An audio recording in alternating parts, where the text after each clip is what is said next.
Okay, we've gotten a lot of requests on how we're doing our wine cooler, incubator, and hatcher. So I'm just going to go through a quick video, kind of give you the basics of what we've done here.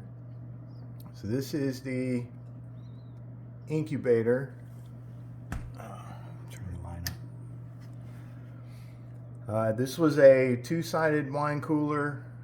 You can kind of see the separation in there. It did not work out for us as a two-sided incubator, so I took the divider out and combined these two shelves just to make one set of shelves. So we've got our egg turner trays that we got from Amazon. We did cut one row off of there to make them fit on what would have been just one side. So depending on what kind of configuration you have, you can use that or not. This is just a light socket that is hooked up to the Inkbird, and it'll turn on the heat lamp. You can see in the back the fans. Those were the fans that originally came with the unit, and then we added another fan onto there. I have, there it is, a humidity temperature indicator mounted there, and the Inkbird is mounted right there. So these compartments where these two things are mounted were part of the wine cooler, and I just stripped everything out of them and put those two things in there.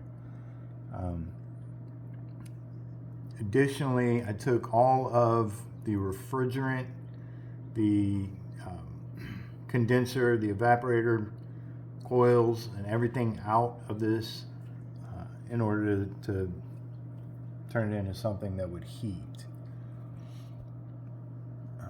I do have LED lights that I put in here, and those are wired to a switch down below. So if you're going to use LED lights and these 12-volt fans that are what these are in the back, you will need a rectifier or a way to run the LED lights and the fans off of DC. For the LED lights, I bought the rectifiers for LED strip lights. They're indoor outdoor lights.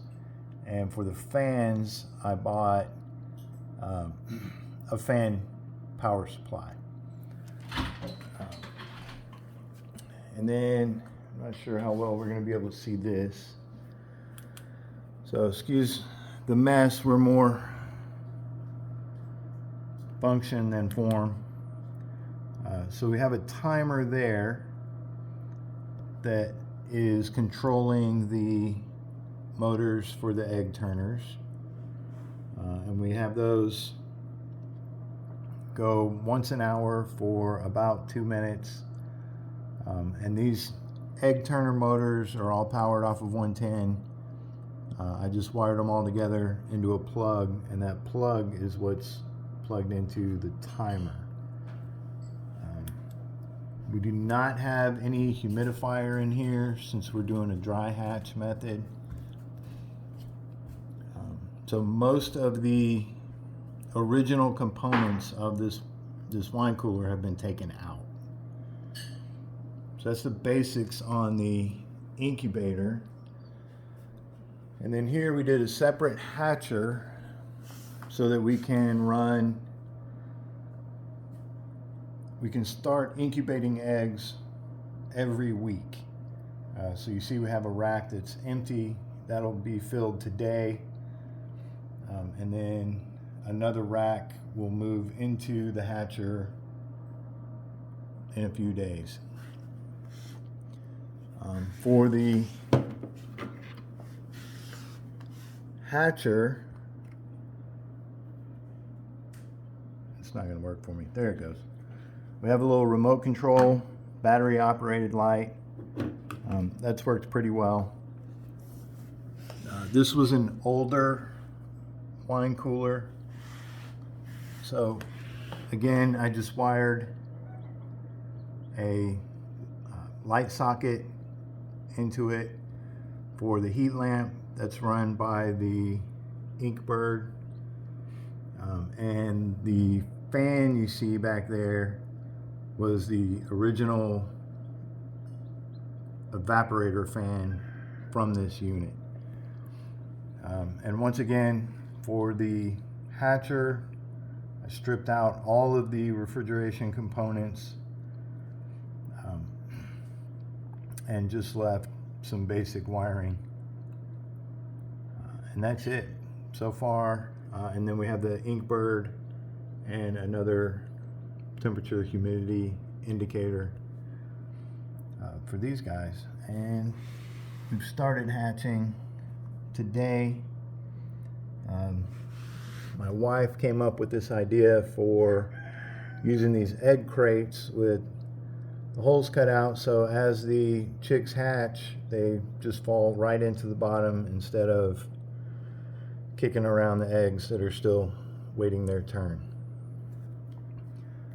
So if you have any questions, let us know. We'll be happy to answer.